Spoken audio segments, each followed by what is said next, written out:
o meu pai sempre foi um democrata, não é? Já antes do 25 de Abril ele tinha reuniões clandestinas, que não se podia, e em que eu ficava sempre preocupada, porque já era crescidita, e ficava sempre preocupada com medo que ele fosse preso, não é? A minha ligação ao PCP começa muito cedo, eu tinha 12 anos. Não era ligação, mas era um sentimento. No meu lugar havia muita discussão, não é? Era uma zona operária e toda a gente trabalhava nas empresas, não é? Têxteis, e eu ouvia as conversas e também, se calhar, dizia alguma coisa, não é? Este comício, ele foi preparado praticamente, eu aderi em maio, já estávamos a fazer as primeiras, eu pertencia às primeiras reuniões, e o João Dias também, que nós logo, nas primeiras reuniões de aderências, que foi feita na Rua de Santo António, lá numa casa, não tínhamos sede, não é? Ainda não havia sede, foi na Rua de Santo António. Na Rua de Santo António não, também fizemos, mas essa não foi na de Santo António, foi na Rua Gil Vicente.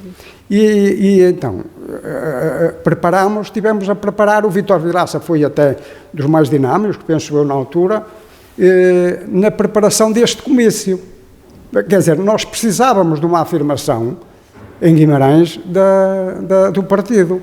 Aquilo foi à noite e durante foi isso, nesse dia tinha feito também manhã e depois durante a tarde estive a fazer eu acompanhei, mas não tenho a ver, digamos foi lá mesmo no São não quer dizer que não possa ter colaborado alguma coisa, mas estávamos juntos quando ela apurou, quando a Eduarda apurou e tal. Em comício nunca mais me lembro de ir assistir a isso, se pudesse, só se estivesse a trabalhar, se não ia.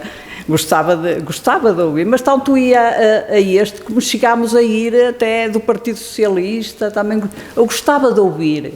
Este foi mesmo. Muito entusiasmo, muito adesão. Estava tudo super lotado. E claro que aquelas pessoas que estão ali na mesa, algumas delas, não digo que o Jorge Araújo que estivesse, não sei se o Jorge Araújo está aqui nesta, o Carlos Costa, não, mas o João Fontão, eu, a Ana Maria Lopes, o Vítor Vilaça, o Vítor Vilaça trabalhou muito para fazer o comício. Eu não sei o que era preciso fazer, mas foi preciso pôr aquele pano, foi preciso fazer uma série de coisas, não é?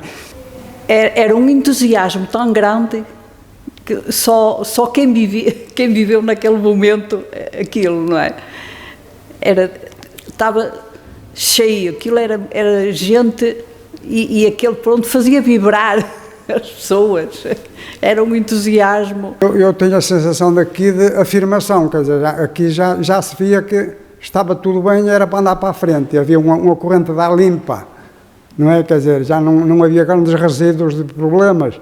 No Chama Média ainda estava pronto, ainda havia problemas e houve, porque depois veio o 28 de setembro, não é? E veio o 11 de março, houve muitas complicações, que nem vale a pena falar nelas porque são conhecidas, não é? Demasiadamente conhecidas.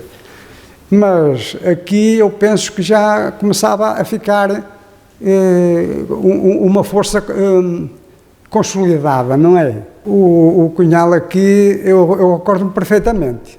Ele sai num carro da parte do fundo, onde era o Aneves e Correia, não é? Depois daquela estrada. Tem ali umas cadeiras, e aquilo era um mundo à volta. Quer dizer, muita gente a recebê-lo. Porque foi uma recepção e era do outro, estava tudo cheio. Foi uma recepção e apoteose. O discurso, bom, penso que quem fez o discurso seria ali o Jorge Araújo, seria o Carlos Costa e o Álvaro Cunhal sempre a fechar, não é?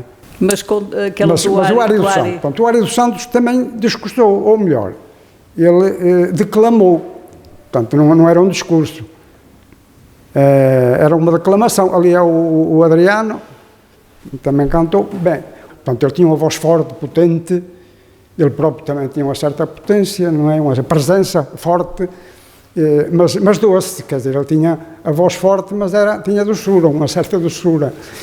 Mas eu discurso, quando o Ário dos Santos declama, já era um poema, não sei se ele já tinha o poema consolidado e completo, de As Portas que Abril Abriu. Isso foi uma coisa extraordinária. O 25 de Abril a gente fez, não sabia bem o que se passava, porque o palco era em Lisboa, não víamos as imagens, depois começámos a ver na televisão, não é? Os carros de combate, o povo em cima dos carros de combate, essa imagem que é lindíssima e poética, não é? E então, as flores, os cravos que apareceram ali, milagrosamente, alguém começou a pôr, tinha um cravo se calhar que não precisava dele, e deu a um soldado, e depois ele acabou na ponta no cano de uma espingarda, e eles foram se multiplicando, e aquilo ficou uma evolução que era diferente de todas as outras que nós conhecíamos. Portanto, essa imagem eu não perco. Vir de uma coisa, de um tempo em que não se podia falar, não é? Que era tudo reprimido, e depois, de repente, poder-se falar à vontade e sei lá, libertar-nos daquilo tudo, não é? Aquilo é realmente só quando se viveu nessa altura, era muito entusiasmo.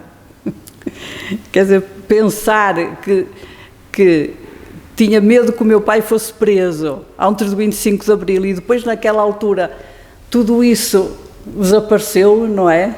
De se poder falar à vontade, isso é inexplicável.